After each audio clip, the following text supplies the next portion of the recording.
देखिए, हमने जो कल पढ़ा था, हमने ये पढ़ा था कि कत्यूरी राजवंश में किस प्रकार से प्रांतीय प्रशासन का बोलबाला रहा, किस प्रकार से प्रांतीय प्रशासन का इसमें हिस्सेदारी रही, किस प्रकार से उन्होंने अपने कार्य को किस प्रकार से किया, वो तमाम चीज़ें हमने ये जानी। और किस प्रकार से माप हैं उनके, तमाम चीज़ों को संबंध में हम चर्चा करी।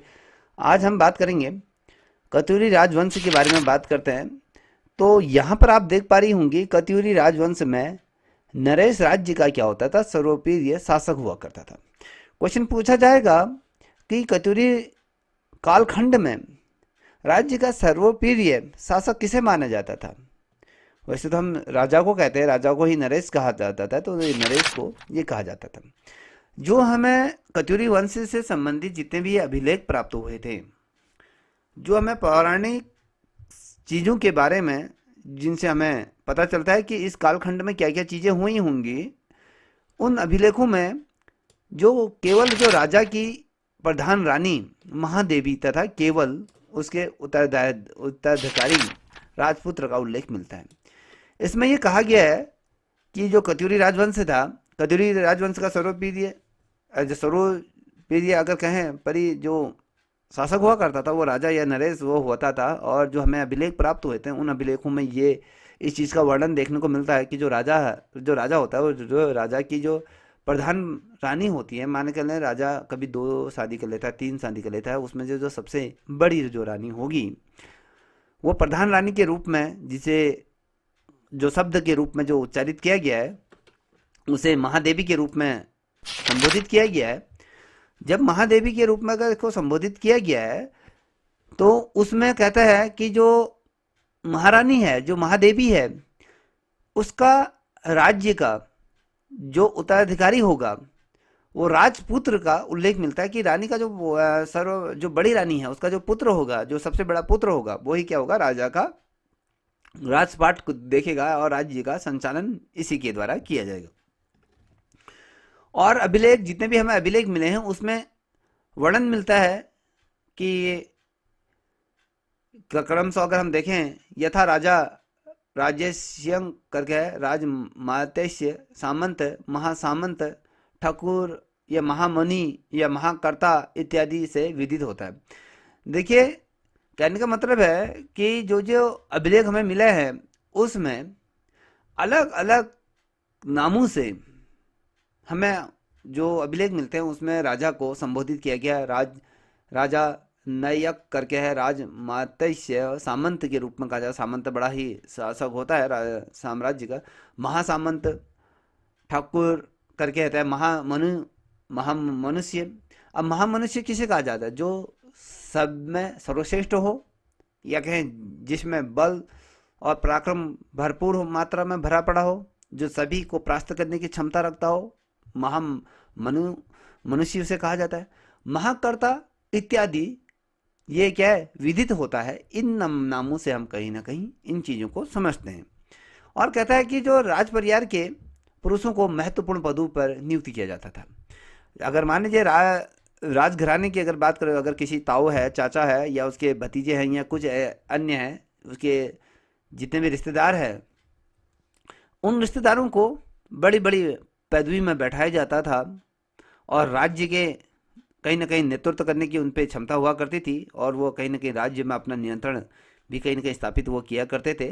जिससे हमें ये ज्ञात होता है कि कहीं ना कहीं राजघरानों में जो ये कमावेशी जिस तरीके से जो चीज़ें चल रही थी, वो कहीं ना कहीं राज्य को सुदृढ़ बनाने के लिए और कहीं ना कहीं राज्य को एक बेहतर दिशा देने के लिए वो कार्य करता है। ये तमाम चीज़ें हमें क्यों चीज़ें देखने को मिलती, क्योंकि जो कत्यूरी राजवंश को किस प्रकार से संपादित या कहीं संचालित किया जाता था, वो तमाम चीज़ें।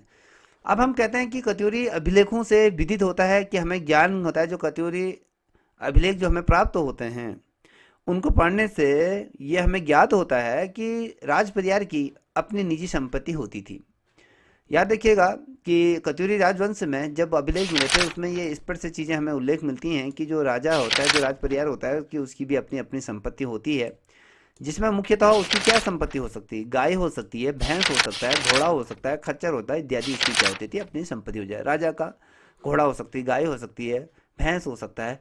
ये तमाम चीज़ें क्या होती इनकी निजी संपत्ति के रूप में, प्रमुख रूप में इनको वर्णित किया जाता है। कभी क्वेश्चन पूछा जाता है कि कत्यूरी अभिलेखों से प्राप्त राज परिवार की निजी संपत्ति निम्न में से कौन है। उसमें गाय दिया जा सकता है, राज्य दिया जा सकता है, सेना दिया जा सकता है, अलग अलग चीज़ें दी जा सकती है। तो आपको ये पता होना चाहिए कि गाय हो गया, घोड़ा हो गया, और भैंस हो गया, खच्चर हो गया, इत्यादि ये तमाम चीज़ें होती थी। उनकी देखभाल के लिए किशोर बाड़ा या गौ महाधिकृत कर्मचारी नियुक्त किया जाता था। देखिए, जैसे आज हम कहते हैं कि जितने भी गौशाला होते हैं उन गौशालाओं को संचालित करने के लिए एक कमेटी होती है, उसमें कार्यकर्ताएं नियुक्त होती हैं, उनको देख पाते। जैसे आज हम कहें बड़े बड़े जो फार्म होते हैं, क्योंकि मालिक के द्वारा क्या किया जाता है, फार्म को विस्थापित किया जाता है और साथ ही उसमें ढेर सारे गायों को रखा जाता है, और गायों के दूध निकालना, उनकी देखभाल करना, उनको चारा देना, वहाँ पर किया जाता है। कुछ वॉलंटियर रखे जाते हैं जो उसमें क्या कर समय समय पर उनको एक नियत वेतन दिया जाता है, जिससे कि उनकी रोजी रोटी चले, और ये जो तबेला होता है उसको भी कहीं ना कहीं वो सही तरीके से संचालित हो। और ये क्या होता था, उनकी देखभाल के लिए किशोर बाड़ा या गौ महाधिकृत कर्मचारी को नियुक्त किया जाता है। तो याद देखिएगा। और अगर हम देखें हैं इसी कालखंड में कत्यूरी कालखंड में अगर देखें तो कत्यूरी राजकाल में इस क्षेत्र में बहुसंख्य जनता हिंदू धर्म के अनुयायी हुआ करती थी। कभी क्वेश्चन पूछा जाता है कि आप लोगों से पूछा जा सकता है कि कत्यूरी राज खंड में या कत्यूरी राजवंश के अंतर्गत जो जनता थी वो बहुलक संख्या में कौन सी जाति की हुआ करती थी, कौन से धर्म के ये अनुयायी हुआ करते थे।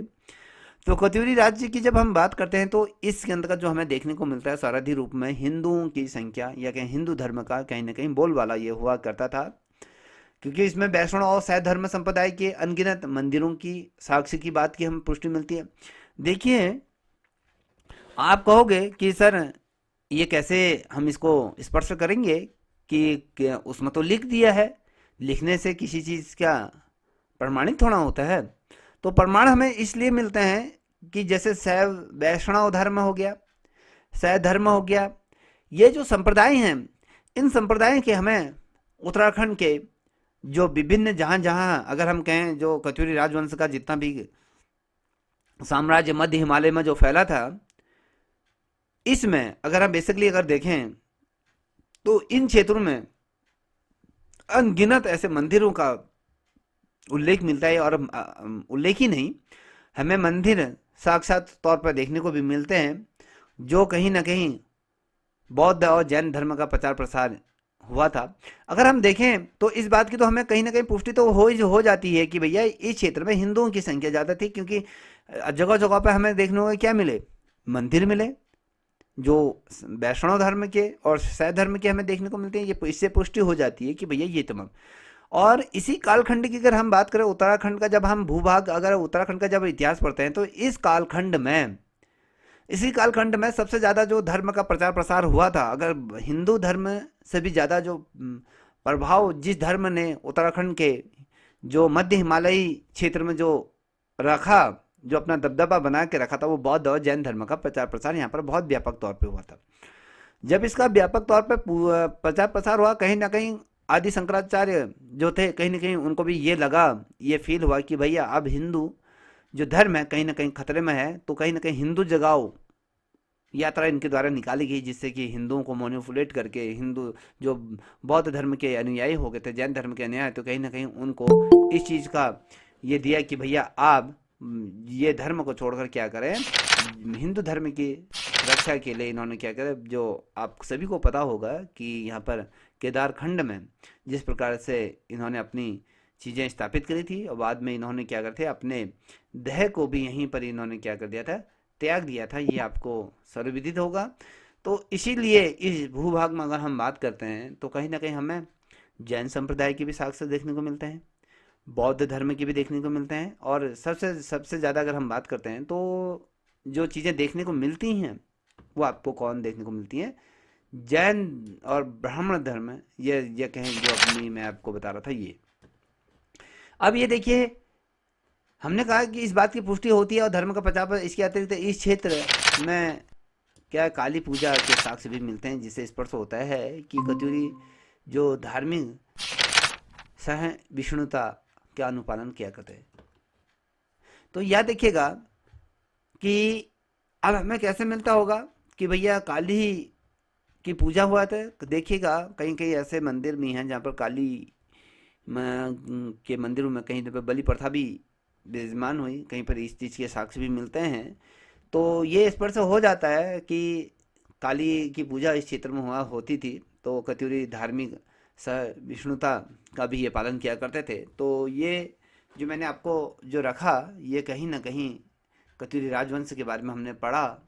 तो इतना आपके समझ में आ गया होगा मुझे लगता है, जहाँ तक किरण आप नहीं हो तो समझ में आ रहा है जी हमने क्या सर, पढ़ाया जी होगा। सर।